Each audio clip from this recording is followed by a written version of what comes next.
Mike Fisher reporting from the Star in Frisco. We're indoors at the Omni Hotel, as you can see. Lovely setting on a chilly day. You're also you're cold-blooded too because of your attitude towards the Cowboys, who have not done enough. But I'm going to try to help us out here and try to help them out here. I've got six guys, and all I want is three of them in NFL free agency. Patrick Peterson was on my list as an additional guy, and now we've crossed him out as he goes to Minnesota on the 1-year, $10 million deal that I really wish the Cowboys would have done. And go ahead and put it all on a credit card and worry about it in 2025. But no. Instead, we're left with this group of six or so. Number one, KJ Wright. I think the Cowboys have examined this. In fact, I know they have. He's a Dan Quinn connection. That makes sense. He's played Sam most recently in Seattle, but he can play all the positions. He is certainly looking for a payday, but he's been a $7-8 million guy recently, and so his version of a payday is not necessarily outrageous.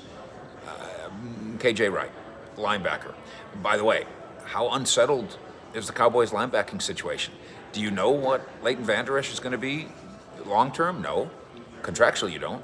Do you know what he's going to be this year? Can't be sure, injury-wise, even though he says he's better than ever.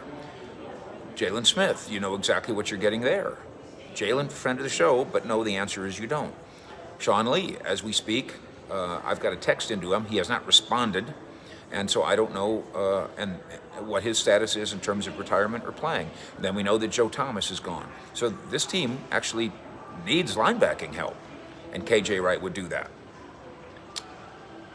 Richard Sherman, I'm not going to pretend the Cowboys are going to go get in a bidding war on Richard Sherman, but a cornerback somewhere right below him in class. So this is a bunch. This is Dory Jackson. This is Casey Hayward. Somebody right below. These are tier 3 guys now, as we're talking. I mean, they're still out there, and maybe they're something less than $10 million guys. We just saw Chido Awuzie get 7 a year. That was never going to happen here. Can you spend a little bit more than that and get somebody who is better than Cheeto? Green Bay's Kenny King was better than Cheeto up until the playoff game, where he blew a bunch of tires and basically, in a lot of Green Bay Packers' opinion, blew the game against the eventual champion Buccaneers. So there's my cornerback bunch. Safety, Keanu Neal, who can maybe be a hybrid linebacker, is, I think, a really good name here. It makes a great deal of sense to me. So there's 3. Guy number 4. We need answers on Aldon Smith. I've talked to a couple teams that don't really even have him on their list as anything. And so, he turned his life around, no doubt about that. Are there still some bumps in the road? Or at least is that the perception? I think that Aldon Smith might be had in a non-expensive way. And I'm interested in knowing more about the bumps in the road. Guy number 5 is Gerald McCoy. And I would go to Gerald McCoy, who has talked about wanting to be with the Bucs maybe again. But he was asked the question, would you like to be with Tampa Bay again? He said, oh, sure. I think if you asked Gerald McCoy, would you like to be in Dallas again? I think he'd say, oh, yeah, sure. I would like to go to Gerald McCoy and do a short-term, affordable, stay-at-home, hometown discount. We love you. We need you to be a mentor to the kids. That's where I'd like to go with Gerald McCoy and see if he says yes. And then guy number 6 is Alex Smith. And you are not going to persuade me into thinking that Garrett Gilbert is really a guy that can come in and bus drive you to wins if Dak Prescott goes down. And I say this as a guy, I have seen Garrett Gilbert play more games in person than almost anybody in media, because I saw him play all his home games at SMU in his final year, and I have a lot of respect for some of his physical talents, and I'm still a little surprised that he hasn't really made it in the NFL, that he's a cup of coffee guy. But the idea that Garrett Gilbert would outplay Alex Smith in a pinch makes no sense at all. I understand the Colt McCoy ideas, and I understand the Mullins, C.J. Mullins, and some of those. Hey, those kind of young Jags, or guys with local connections, all that kind of stuff.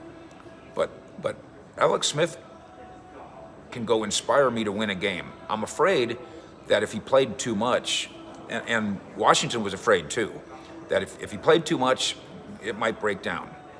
But Alex Smith playing in a pinch, he has an admirer in Dak Prescott, and he has a connection with Mike McCarthy. Alex Smith, when he was first drafted to San Francisco as the number 1 overall pick, the guy on that offensive staff was none other than Mike McCarthy. That's a connection that makes sense. That's a player that makes sense. There's my 6, and all I want is 3 of them. So I'm not asking for too much, am I? I do want the Cowboys to do a little credit card shopping here. Everything has to fit in the $180 million. The Cowboys will spend $180 million. I get that philosophy. I understand it. But just like your household budget, there's cash, there's checkbook, there's credit card. All 3 ways are viable. And by the way, there's also borrowing and bartering. So there's 5 ways to get it done in your household budget. There's ways to get this done. If you look at a guy and say, you know what, that can push us, not final piece. Cowboys aren't good enough to say, oh, we just need one more player, and we're going to the Super Bowl. We need one more player to push us to another level nearer contention, another level nearer Washington, which is who you're chasing right now. And Patrick Peterson, I think, would have done that. I believe KJ Wright does that here. I believe the Sherman, Adoree, King, the other King, Casey Hayward, an NFL starting cornerback who would roll in here, that group of guys. Casey Hayward would roll in here and be the best cornerback on this team, lost a step or not. Kenny King would roll in here and be the best cornerback on this team, or in competition with Diggs for being the best cornerback on this team, based on what he's done overall, even though he was terrible in that playoff game. Alex Smith would be a supportive backup quarterback rather than be a competitor with Dak, which isn't necessary, and wouldn't just be some guy filling a uniform, which frankly is what the Cooper Rushes and Garrett Gilbert and those guys have been. Ben DiNucci established, I think, last year that he's not quite ready for that. Maybe someday he still is.